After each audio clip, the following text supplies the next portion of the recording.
ಹೇಗೆ ಬರ್ತಾ ಇದೆ ಸರ್ ಲೈಫ್ ಚಿದ? It is good. Life is good if you make it good. Especially good about it. ಇಷ್ಟು ಖುಷಿಯಾಗಿರ್ಬೋದು. ಸಕೆ ದೇವ್ರ ದಯೆಯಿಂದ ಎಲ್ಲ ಹಿತೈಷಿಗಳ ದಯೆಯಿಂದ ಚೆನ್ನಾಗಿ ಸಿಕ್ಕಾಪಟ್ಟೆ. ನಾನು ಹೇಳಿದೆ ಬಾಲ್ಯನಟನಾಗಿ ನಾನು ನೋಡಿದ ನೆನಪಾಗುತ್ತೆ ಇಲ್ಲ ಶಾಂತಿ ಕ್ರಾಂತಿ ಸಿನಿಮಾದ ಬಗ್ಗೆ ಹೇಳ್ತಾ ಹೋದೆ ಸರ್. ಸಾಕಷ್ಟು ಚರ್ಚೆ ಆಗ್ತಾ ಇರುವಂತಹ ವಿಚಾರ ಸೋಷಿಯಲ್ ಮೀಡಿಯಾದಲ್ಲಿ. ಆ್ಯಂಡ್ 3 ದಶಕಗಳ ಹಿಂದೆ ಇದ್ದಂತಹ ಸಿನಿಮಾ ಈಗ ಮತ್ತೆ ರಿಲೀಸ್ ಆಗುವಂತಹ ಒಂದು ಮಹಾಯುದ್ಧಕ್ಕೆ ಕೈ ಹಾಕ್ತಾ ಇದ್ದಾರೆ ಅಭಿಮಾನಿಗಳು ಅಂತ ಹೇಳಿದ್ರೆ ನಿಜಕ್ಕೂ ತಪ್ಪಾಗ್ಲಿಕ್ಕಿಲ್ಲ. ಸೊ ಅದ್ರ ಬಗ್ಗೆ ನಿಮ್ಮ ಒಂದು ಒಪಿನಿಯನ್?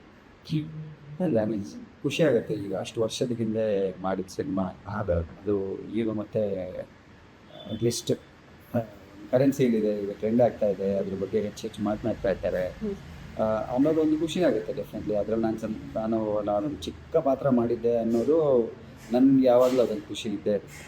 ಬಟ್ ಒಂದು ಸಿನಿಮಾ ಆಗಿ ಒಂದು ಕನ್ನಡದ ಸಿನಿಮಾ ಬಗ್ಗೆ ಮತ್ತೊಮ್ಮೆ ಒಂದು ಹಳೆಯ ಸಿನಿಮಾ ಬಗ್ಗೆ ಇಷ್ಟೊಂದು ಆಸಕ್ತಿ ಬಂದಿರೋದು, ಈ ಥರ ಚಿಕ್ಕುಗಳ ಬಂದಿರೋದು ಅಥವಾ ಅದನ್ನು ನೋಡಬೇಕು ಅನ್ನೋ ಹುಮ್ಮಸ್ ಬಂದಿರೋದು, ಅದು ಖುಷಿ ಅಂತ ಅನಿಸುತ್ತೆ.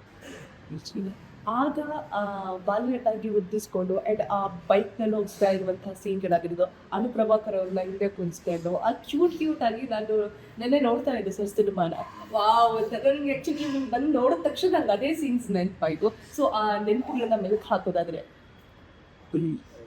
ಶಾಂತಿ ಕ್ರಾಂತಿ ಸಿನಿಮಾದು ಸಾಂಗ್ಗೆ ಅಂತ ನಿಮಗೆ ಸಾಂಗ್ ಮಾತ್ರ ಮಾಡೋದು. ಇಡೀ ಸಿನಿಮಾದಲ್ಲಿ ಇರೋ ಅಷ್ಟು ಜನ ಮಕ್ಕಳು ಅಭಿನಯ ಇರಲಿಲ್ಲ, ಯಾಕೆ ಎಕ್ಸ್ಕ್ಲೂಡ್ ಮಾಡಿದ್ರು ಗೊತ್ತಿಲ್ಲ. ಬಟ್ ಸಾಂಗಿಗೆ ಮಾತ್ರ ಅಂತ ಹೇಳಬೇಕು. ಅವರಿಂದ I didn't know what to expect after. But ನನಗೆ ನೆನಪಿದೆ ಮೊದಲನೇ ದಿನ ಶೂಟಿಂಗ್ನಲ್ಲಿ ಮೈಸೂರು ರೋಡ್ನಲ್ಲಿ ಜ್ಞಾನಭಾರತಿ ಕ್ಯಾಂಪಸ್ನಲ್ಲಿ ಶೂಟ್ ಮಾಡಿದ್ವಿ. ಆ ಬೈಕ್ ಅಂತ ಹೇಳಿದ್ರಲ್ಲ, ಬೈಕ್ ಇದೆಲ್ಲ ಸೀಕ್ವೆನ್ಸ್ ಎಲ್ಲ ಜ್ಞಾನಭಾರತಿ ಕ್ಯಾಂಪಸ್ ಇಂಪೂವ್ ಮಾಡಿ ಬಾಬಿ ನಲ್ಲಿ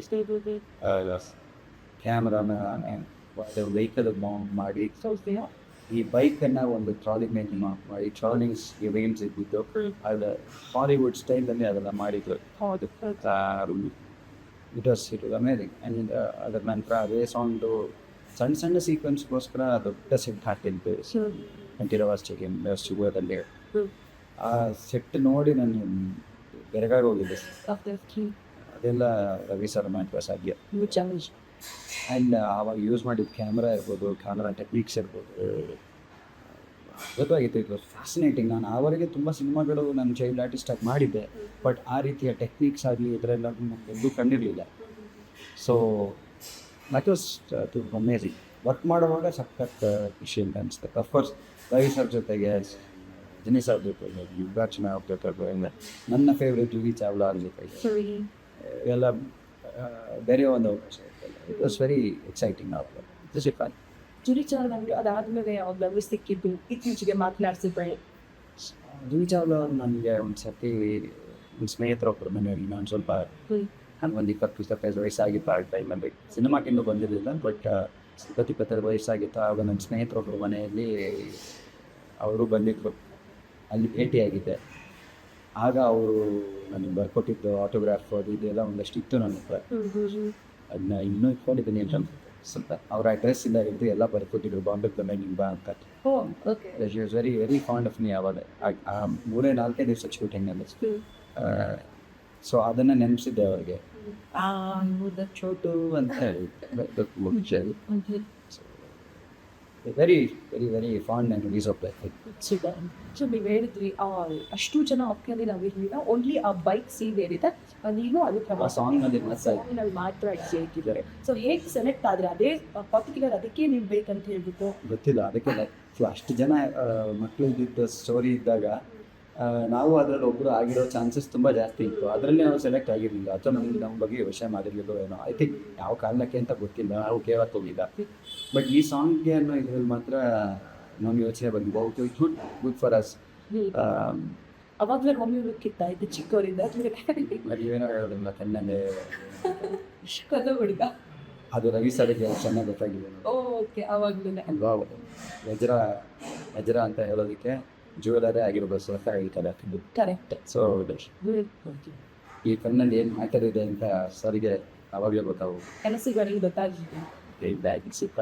ರವಿ ಸರ್ ಜೊತೆ ಈ ಶಾಂತಿ ಕ್ರಾಂತಿ ವಿಚಾರವಾದ ಮೊದಲು ಯಾಕೆ ಬಿಕಾಸ್ ಅವ್ರ ನಗ ಇತ್ತೀಚೆಗೆ ರಿಯಾಕ್ಟ್ ಮಾಡಿದ್ದಾರೆ ನನ್ನ ಕಿರಿ ಮಗ. Like, ಸೊ ನೀವೇನಾದರೂ ಮಾತನಾಡಿದ್ದು ಗೊತ್ತಾ? ಇಲ್ಲ ನಾನು ರವಿ ಸರ್ ಜೊತೆಗೆ ಮಾತನಾಡೋಕ್ಕೆ ಇದ್ರ ಬಗ್ಗೆ ಮಾತನಾಡೋದಕ್ಕೆ ಅನ್ನೋದಕ್ಕೆ ಹಳೇ ನಮ್ಮ ಈ ವರ್ಕಿಂಗ್ ಎಕ್ಸ್ಪೀರಿಯನ್ಸನ್ನ ಮೆಲುಕು ಹಾಕ್ಬೋದು. ಅದು ಬಿಟ್ಟರೆ ನಾನು ಸಿನಿಮಾ ಇಂಡಸ್ಟ್ರಿಗೆ ಬರದೇ ಹೋಗಿದ್ರೆ ಮಾತಾಡ್ಬೋದಾಗಿತ್ತೇನೋ, ಸ್ವಲ್ಪ ಸಲಿಗೆ ತಗೊಂಡು ಮಾತಾಡ್ಬೋದಾಗಿತ್ತೇನೋ.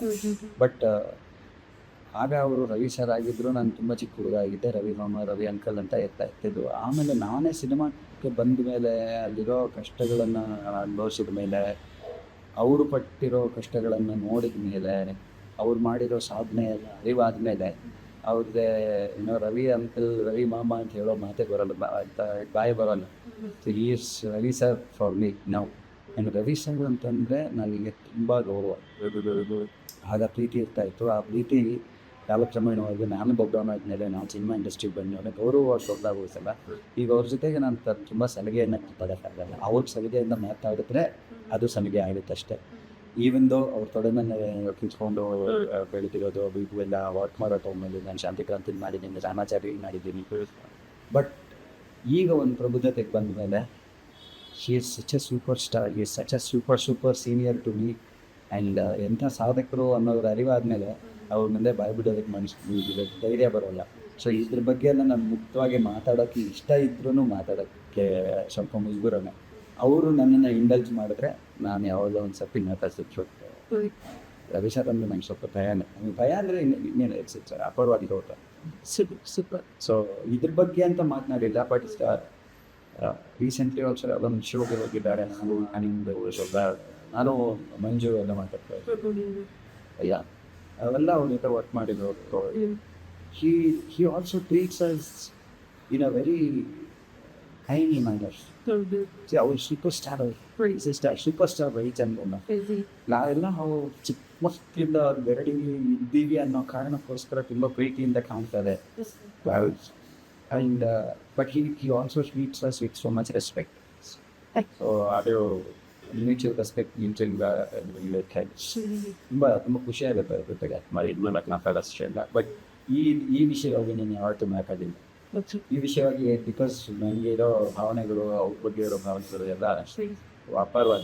And what he has done through this film for us, ಇದು ಕನ್ನಡ ಇಂಡಸ್ಟ್ರಿಗೆ ನಾನೊಬ್ಬ ಇಂಡಸ್ಟ್ರಿಯವನಾಗಿ ಕನ್ನಡಿಗರ ಅನಿಸ್ತಿ ಈ ಸಿನಿಮಾ ಮೂಲಕ ರವಿ ಸರ್ ಕನ್ನಡಕ್ಕೆ ಇವೆಂಟ್ ಕೊಟ್ಟರು ಅನ್ನೋದರ ಅರಿವಿರೋದ್ರಿಂದ ಈಗ ಔಷಧದ ಅಭಾವ. ಮತ್ತೆ ಆನಂದ್ ಸಿಗುತ್ತೆ ಬಿಕಾಸ್ ಅವರು ಕೂಡ ರಿಯಾಕ್ಟ್ ಮಾಡಿದ್ದಾರೆ ಶಾಂತಿಕ್ರಾಂತಿ ದೀಕ್ಷಾ ಯೂಟ್ಯೂಬ್ ಸರ್ ರಿಲೀಸ್ ಆಗ್ತದೆ ಅವ್ರ ಹತ್ರ ರಿಲೀಸ್ ಆಗಬೇಕು ಅನ್ನೋದು ಅಭಿಮಾನಿಗಳ ಒತ್ತಾಸೆ ಆಗಿದೆ.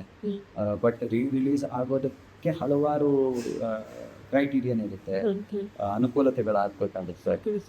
ಇದು ಯಾವುದೇ ಭಾವೋದ್ವೇಗಕ್ಕೆ ಒಳಗಾಗಿ ತಗೊಳ್ಳೋವಂಥ ನಿರ್ಧಾರ ಆಗಿರೋದಿಲ್ಲ. Because all these are financial decisions also.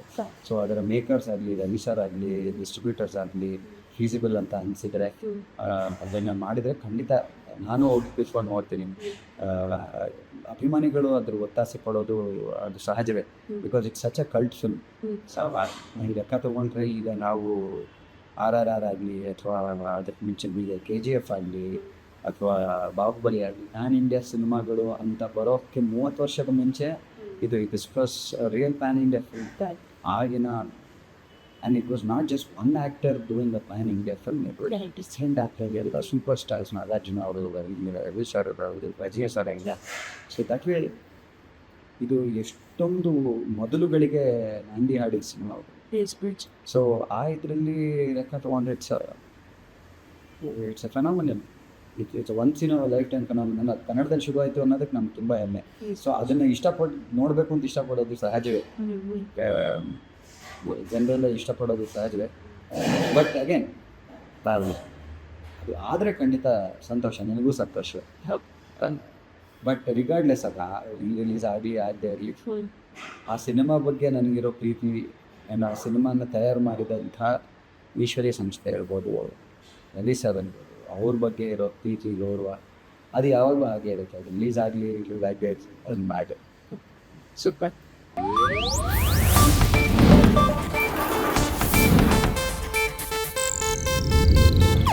ಇದು ಏಷ್ಯಾನೆಟ್ ನ್ಯೂಸ್ ನೆಟ್ವರ್ಕ್ ಪ್ರಸ್ತುತಿ.